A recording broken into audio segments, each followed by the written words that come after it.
नमस्कार, वंदे मातरम। दोस्तों, स्वागत है आप सबका सैनिक पाठशाला में। आज के वीडियो के महत्वपूर्ण जानकारियों को लेकर आया हूं।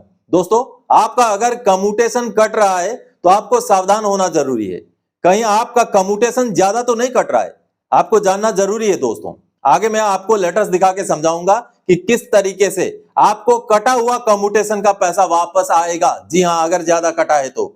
और साथ ही साथ दोस्तों, रिकॉर्ड ऑफिस से लेकर के पीएओआर होकर के पीसीडीए तक जाने का जो एसीपी या एमएससीपी का जो फ्लो चार्ट होता है वो भी आपको समझाऊंगा कि आखिर एसीपी या एमएससीपी का आपके पेंशन में एडजस्टमेंट कैसे किया जाता है। और साथ ही आपको समझाऊंगा अर्पण क्या होता है, डॉल्फिन क्या होता है और स्पर्श तो आपको पता ही है क्या होता है। चलिए, उसके साथ ही साथ दिसंबर महीने का पेंशन बहुत सारे पेंशनर्स के खाते में नहीं आया है, इसके बारे में भी जानकारी दूंगा दोस्तों। और साथ ही साथ आप जैसे देख पा रहे हैं, आर्मी हेडक्वार्टर ने एक गाइडलाइन जारी किया है कि ईसीएचएस में जो बेनिफिशियरी है यानी कि जो मरीज जाते हैं उनके साथ दुर्व्यवहार होता है, उनको हैरेसमेंट किया जाता है। इसको लेकर के एक महत्वपूर्ण गाइडलाइन अभी अभी जारी किया है, वो भी आगे आपको दिखाऊंगा दोस्तों। तो चलिए आगे बढ़ेंगे इन्हीं विषयों को लेकर के। आगे बढ़ने से पहले दोस्तों, मेरा हमेशा की तरह आप सबसे आग्रह है, अगर सैनिक पाठशाला चैनल का वीडियो आप पहली बार देख रहे हैं या अभी तक चैनल को सब्सक्राइब नहीं किया है तो चैनल के साथ जुड़े रहने के लिए, इसका हिस्सा बने रहने के लिए और आपसे जुड़ी हुई भरोसेमंद ऑथेंटिक जानकारियों को पाते रहने के लिए चैनल को सब्सक्राइब जरूर करें। चलिए आगे बढ़ते हैं दोस्तों। सबसे पहले, दिसंबर की पेंशन रुक गई, अब आगे क्या कब मिलेगी रुकी हुई पेंशन? जी हां दोस्तों, दिसंबर की पेंशन बहुत सारे पेंशनर्स की रुक गई है, नहीं आई है। बहुत सारे पेंशनर्स ने यह जानकारी दी है और इसके बारे में बहुत पहले ही एडवांस में मैंने आप सबको समझाया था कि दिसंबर महीना एक ऐसा महीना है जो लाइफ सर्टिफिकेट के बाद का पहला पेंशन है। क्योंकि नवंबर का पेंशन तो आप लाइफ सर्टिफिकेट नहीं भी सबमिट करते तब भी आपको मिलना ही था, लेकिन दिसंबर महीने का पेंशन अगर आपका नवंबर का ड्यू डेट है तो रुक जाना था, बिल्कुल। और हूबहू बहुत सारे पेंशनर्स के साथ यही हुआ है। बहुत सारे पेंशनर्स ने लाइफ सर्टिफिकेट सबमिट करने के बाद भी हमारा पेंशन रुक गया, ऐसा उनका कहना है। लेकिन दोस्तों, अब देखिए, कुछ पेंशनर्स 31 दिसंबर को जैसे पेंशन नहीं आया उसके बाद लाइफ सर्टिफिकेट सबमिट कर रहे हैं। ये देखिए, 31 दिसंबर को लाइफ सर्टिफिकेट सबमिट कर रहे हैं। लेकिन आज से लगभग 1.5-2 महीने पहले से ही मैं आपको जानकारी दे रहा हूं कि लाइफ सर्टिफिकेट केवल सबमिट करना आपका काम नहीं है। सबमिट करने के बाद 2 या 4 दिन या 5 दिन बाद स्पर्श के अंदर भी चेक करना है दोस्तों। आपने लाइफ सर्टिफिकेट सबमिट कर दिया, जीवन प्रमाण से आपको सर्टिफिकेट भी मिल गया कि आपका लाइफ सर्टिफिकेट सक्सेसफुली सबमिट हो गया। लेकिन सबसे महत्वपूर्ण काम है, आपने जो सबमिट किया वो स्पर्श के अंदर गया कि नहीं गया, ये चेक करना था आपने। और आपका अभी भी लाइफ सर्टिफिकेट नहीं आपने चेक किया तो स्पर्श आईडी के अंदर चेक कीजिए। अगर आपने लाइफ सर्टिफिकेट सबमिट नहीं किया है या सबमिट किया था, स्पर्श के अंदर अपडेट नहीं हुआ है, रिजेक्ट हो गया है, तो आपको तुरंत ही लाइफ सर्टिफिकेट सबमिट करना है दोस्तों। और आपका अगले महीने से पेंशन कंटिन्यू हो जाएगा। और जो पेंशन आपका रुक गया है वो ऑटोमेटिक आएगा वैसे तो, लेकिन अगर ऑटोमेटिक नहीं आता है एरियर के रूप में तो आपने उसको लेकर भी ग्रीवेंस डालना पड़ सकता है, इसलिए सावधान बने। और अगर दिसंबर महीने का पेंशन नहीं आया लाइफ सर्टिफिकेट की वजह से तो लाइफ सर्टिफिकेट तुरंत सबमिट करें और उसको चेक करते रहें स्पर्श के अंदर अपडेट हुआ या नहीं हुआ। चलिए अगली जानकारी की ओर आगे बढ़ते हैं। आर्मी हेडक्वार्टर ने माना ईसीएचएस में मरीजों के साथ गलत व्यवहार किया जाता है, लेटर भी निकाला। जी हां, ईसीएचएस में एमओ जो होते हैं, मेडिकल ऑफिसर्स हैं, वो जो है गलत व्यवहार करते हैं, हरासमेंट करते हैं जो ईसीएचएस के लाभार्थी हैं उनके साथ। ऐसा इस विषय के ऊपर एक गाइडलाइन निकाला गया आर्मी हेडक्वार्टर द्वारा कि ऐसा ना किया जाए। चलिए लेटर देखते हैं दोस्तों। ये जो लेटर आप देख पा रहे हैं 26 दिसंबर 2024 का, जो कि सेंट्रल ऑर्गेनाइजेशन ईसीएचएस यानी कि आर्मी हेडक्वार्टर के एडजुटेंट जनरल ब्रांच से निकला हुआ है और ये भेजा गया ऑल रीजनल सेंटर ईसीएचएस को। और दोस्तों, इस लेटर में कहीं ना कहीं एक्सेप्ट किया गया है कि मरीजों के साथ ईसीएचएस में अच्छा व्यवहार नहीं किया जाता। यहाँ पर देखिए क्या लिखा हुआ है। Many ECHS beneficiaries are visiting ECHS polyclinic from far-flung areas with considerable expenditure on travel for genuine treatment and care with empathy. It has been observed that new MOs, यानी कि medical officers appointed at ECHS polyclinics are not conversant with ECHS guidelines and causing avoidable harassment to ECHS beneficiaries.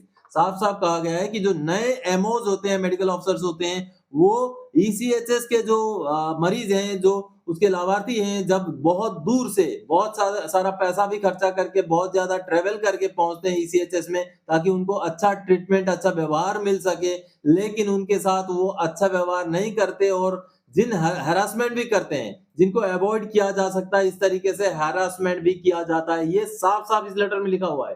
Due to lack of various provisional referent treatment, medicine collection, etc. are affected that may cause severe inconvenience to ECHS beneficiaries. यानी कि सीधा सीधा guideline जारी कर दिया गया है कि जो आप हैरासमेंट करते हैं ECHS बेनिफिशियरीज को, उसको बंद कीजिए। लिखा हुआ है, it is intimated that all new MOs, यानी कि नए जो मेडिकल ऑफिसर्स हैं, should be fully convergent with ECHS guidelines before interacting with patients or turning down any authorized request, and should properly be briefed by OIC, ECHS polyclinics. Any lack of empathy or act of ignorance should be taken seriously. यानी कि मरीजों को मना करने से पहले सारे rules regulation जान लें, कोई भी ऑथराइज चीज मरीजों को मना ना करें। और इसको लेकर के OIC पॉलीक्लिनिक को भी कहा गया है कि वो भी ब्रीफ करें, नए जो अधिकारी आते हैं उनको ब्रीफ करें कि ECHS में किस तरीके के गाइडलाइन के हिसाब से जो पेंशनर या जो मरीज हैं उनके साथ जो है डील किया जाए, किस तरीके का व्यवहार किया जाए।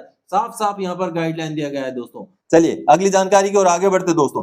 ACP MACP का फ्लो चार्ट समझिए। जी हाँ, आज मैं ACP MACP किनको लागू है ये नहीं समझाने जा रहा हूं। ACP और MACP जब आपको लागू है तो उसका कार्रवाई कैसे चलता है, कितना तक समय लगता है, उसके बारे में आपको बताऊंगा दोस्तों। सबसे पहले तो आप अगर एलिजिबल हैं, मान लीजिए आप पेंशनर हैं, आप एलिजिबल हैं ACP या MACP के लिए, तो सबसे पहला कार्रवाई होगा आपका पार्ट टू ऑर्डर होगा। और पार्ट ऑर्डर कहां से होगा? रिकॉर्ड भी पार्ट ऑर्डर कर सकती है और यूनिट भी पार्ट ऑर्डर कर सकती है दोस्तों। वैसे रिकॉर्ड ऑफिस को ही करना चाहिए पेंशन आने के बाद, लेकिन कभी कभी कुछ रिकॉर्ड ऑफिस यूनिट को भी लेटर भेज देते हैं कि आप पार्ट ऑर्डर करिए। तो ऐसे में आपका सबसे पहले रिकॉर्ड ऑफिस या यूनिट पार्ट टू ऑर्डर करेगी। और पार्ट ऑर्डर किसमें होगा दोस्तों? जैसे स्पर्श एक सिस्टम है, वैसा ही सिस्टम यूनिट में भी है, रिकॉर्ड में भी। और रिकॉर्ड में जो सिस्टम है वो है अर्पण, आर्मी रिकॉर्ड प्रोसेस ऑटोमेशन दोस्तों। और यूनिट में जो ऐसा सिस्टम है वो है HRMS, human resource management system. तो आपका पार्ट ऑर्डर होगा अर्पण में या HRMS में। अब पार्ट ऑर्डर हो जाने के बाद पार्ट ऑर्डर जाएगा कहां? PAOR। कुछ लोग बोलते हैं PAR, POR, POR नहीं है, ये है PAO, पे अकाउंट ऑफिस OR, यानी कि अदर रैंक्स। तो दोस्तों पार्ट ऑर्डर होके जैसे POR जाएगा, POR में प्रोसेस होगा पार्ट ऑर्डर, आपका पार्ट ऑर्डर एडजस्ट होगा और सर्विस के दौरान का जो भी आपका एरियर बनता है, MACP का डेट से लेकर आपका रिटायरमेंट के डेट के बीच का जो भी एरियर बनता है वो आपको यहीं से भुगतान हो जाएगा। मान लीजिए आप 2008 में रिटायर हो गए फॉर एग्जाम्पल, और आपको 2006 से जो है MACP लागू था, तो क्या होगा? 2006 से 2008 तो आप सर्विस में थे, तो उस दौरान का भी तो एरियर आपका बनेगा, तो वो एरियर भुगतान करेगा PAOR आपको। और उसके बाद PAOR दोबारा से डॉक्यूमेंट्स, और PAOR में प्रोसेस होता है दोस्तों डॉल्फिन में, डॉल्फिन सिस्टम है। जैसे हमारा स्पर्श है, जैसे यहां पर HRMS अर्पण है, वैसे ही PAOR में जो काम होता है वो डॉल्फिन सिस्टम में होता है। जैसे डॉल्फिन से पूरा काम हो जाएगा, आपको ये दौरान का फॉर एग्जांपल समझाया मैंने, इस पीरियड का एरियर आपको भुगतान हो जाएगा POR से, और दोबारा से केस आएगा रिकॉर्ड ऑफिस। अब रिकॉर्ड ऑफिस से आपका LPC कम डाटा शीट बनेगा, जिसमें आपका पूरा ब्यौरा होता है। LPC यानी कि लास्ट पे सर्टिफिकेट कम डाटा शीट, पूरा डाटा आपका होता है। उसके साथ ये यहां से फिर स्पर्श के थ्रू से प्रोसेस होगा। रिकॉर्ड ऑफिस में भी स्पर्श का लिंक होता है, स्पर्श का अलग से उनके पास आईडी होता है, तो वो यहां से जैसे प्रोसेस करेंगे फिर से POR जाएगा ऑडिट के लिए, जैसे ही वहां से होकर के फिर से चला जाएगा PCDA स्पर्श में आपका PPO जनरेट होने के लिए दोस्तों। तो जब LPC कम डाटा शीट यहां से होकर के यहां पहुंचेगा, अब यहां पर क्या होगा? ये सेकंड टाइम जब रूट होगा दोस्तों, वो स्पर्श के थ्रू से ही होगा। यहां भी स्पर्श से निकलेगा, POR में भी स्पर्श का एक्सेस होता है, वहां जाएगा, वहां से फिर से निकल के स्पर्श के थ्रू से ही PCDA जाएगा। और PCDA में दोस्तों स्पर्श के थ्रू से आपका LPC कम डाटा शीट के बेस पर बनेगा PPO, और उस PPO के बेस पर आपको रिटायरमेंट के डेट से लेके अभी तक का, जब भी आपको MACP लागू हो रहा है या ACP लागू हो रहा है, तब तक का आपको एरियर यहां से कैलकुलेट होकर के PPO जारी होने के बाद मिलेगा दोस्तों। और टाइम अगर मैं बात करूं, अगर जल्दी से जल्दी हो जाए तो पार्ट ऑर्डर होने के बाद एडजस्टमेंट होने में ज्यादा से ज्यादा 15 दिन का समय, और उसके बाद यहाँ आकर के ये प्रोसेस होने में और लगभग 1 महीना, मान लीजिए 1.5 महीने के समय में अगर जल्दी से जल्दी हो जाए तो 1.5 महीने में सारा चीज एडजस्ट हो सकता है। और अगर डिले होने को आए तो कई पेंशनर्स का तो 6 महीने तक भी एडजस्ट नहीं होता है। तो दोस्तों ये था एक फ्लो चार्ट जो एसीपी और एमएसीपी किस तरीके से रिकॉर्ड, पीओआर और पीसीडीए में प्रोसेस होता है और कौन से सिस्टम में प्रोसेस होता है, ये आपने समझा। चलिए अगली जानकारी की ओर आगे बढ़ते दोस्तों। कम्यूटेशन जिनका भी कटता है जरूर चेक करें कब से कब तक कटना है और कब से कब तक काटा गया है। पूरा पैसा वापस होगा, हर महीने जो एक्स्ट्रा काटा गया है। जी हाँ दोस्तों, आपको बहुत जागरूक होना जरूरी है। कई सारे ऐसे केसेस मेरे पास आते हैं दोस्तों जिसमें मैंने देखा है कि 15 साल पूरा हो जाने के बाद भी कम्यूटेशन कटता रहा। जी हाँ, ऐसा ही एक केस है जिसमें बकायदा बैंक को मानना पड़ा कि हाँ हमने गलती से काटा, गलत काटा, ज्यादा काटा, आगे स्पर्श में भी वही कटता रहा, 1.5-2 साल तक ज्यादा कटता रहा। अब जाके लेटर इशू हुआ है, स्पर्श को भेजा गया, अब उनका जितना भी रिकवरी हुआ है वो एरियर के तौर पर पेंशनर को वापस मिल जाएगा। चलिए लेटर देखते हैं दोस्तों। ये जो ईमेल है, जो एडवांस इंटीमेशन का ईमेल आता है हमें, दिसंबर महीने का पेंशन का ईमेल है जो लखविंदर सिंह जी का है। ये देखिए, लखविंदर सिंह जी के अकाउंट में 50,297 रुपए दिसंबर के महीने में पेंशन क्रेडिट होने हैं। अब यहाँ पर उनका पूरा सब कुछ दिया हुआ है, बेसिक कितना है, डिसेबिलिटी कितना है, और यहाँ पर कम्यूटेड देखिए, कम्यूटेड सर्विस पेंशन यानी कि कम्यूटेशन भी उनका कट रहा है 3,208 रुपए। देखिए 3,208 रुपए काट करके उनका 53,505 में से 50,297 रुपए उनके अकाउंट में क्रेडिट होगा, ऐसा दिसंबर महीने का ये मैसेज है। यानी कि दिसंबर 2024 तक उनका कम्यूटेशन कट रहा है। अब चलिए मैं आपको एक लेटर दिखाता हूं कि किस तरीके से पेंशनर्स के साथ एडिशनली भी कम्यूटेशन कटता है। ये लेटर देखिए दोस्तों, पीएनबी का सीपीपीसी ने ये लेटर भेजा है और ये लेटर भेजा गया है स्पर्श को। देखिए साफ साफ है, लखविंदर सिंह जी का सेम वही पेंशनर है, उन्हीं का ये केस है। अब यहाँ पर बहुत ही महत्वपूर्ण विषय है दोस्तों, कहीं आपके साथ भी ऐसा हो रहा हो, कहीं आपका भी समय निकल जाने के बावजूद भी इसी जो कम्यूटेशन है वो कट रहा हो। ये देखिए यहाँ पर पूरा ब्यौरा दिया गया है दोस्तों। देखिए उनको कब कब कितना पैसा जो है कम्यूटेशन पेमेंट किया गया था। ये देखिए पहले इतना उनको पेमेंट किया गया जिसका 2580 रुपए करके कट रहा था और ये 2008 मार्च से कटना शुरू हुआ और ये फरवरी 2023 में खत्म हो जाना था। देखिए आप, और ये 2 नंबर में उनको इतना पैसा मिला जो कि 314 रुपए करके कट रहा था, जो कि सितंबर 2008 में कटना शुरू हुआ है और ये अगस्त 2023 में खत्म हो जाना था।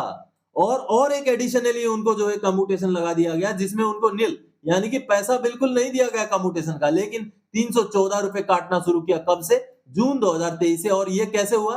रॉन्गली डिडक्टेड बाय सिस्टम, यानी कि 2 कम्यूटेशन थे जो कि उनके कट रहे थे, जो उनको पैसे मिले थे उसी का कट रहा था, जिसका ये देखिए इस टाइम में खत्म हो जाना था लेकिन फिर भी कटता रहा। और एक तो जो पैसा भी नहीं मिला, बिल्कुल रॉन्गली यानी कि गलती से काटा गया और अभी तक काटा जा रहा है। आपने देखा, ये देखिए इस तीनों अमाउंट को अगर आप जोड़ेंगे तो ये बनता है 3,208 रुपए। अब यहाँ पर सारी चीजें लिखी गई है कि 3,208 रुपए उनका गलती से काटा गया, जो सीपीपीसी ने बोला कि हमने तो गलती से काटा, और स्पर्श में माइग्रेशन हो जाने के बाद अभी दिसंबर 2024 तक भी कट रहा है दोस्तों। देखिए 28 फरवरी 2023 को एक बंद होना था, 31 अगस्त 2023 को, और एक तो कटना ही नहीं चाहिए था, लेकिन देखिए तीनों को जोड़ करके 3208 रुपए आज भी पेंशनर के कट रहे हैं। दिसंबर महीने का आपने एडवांस इंटीमेशन का मैसेज देखा दोस्तों, तो कहीं ना कहीं इस तरीके का भी केस होता है। तो आपको बहुत जरूरी है कि चेक रखना कि 15 साल पूरा होते ही आपका कम्यूटेशन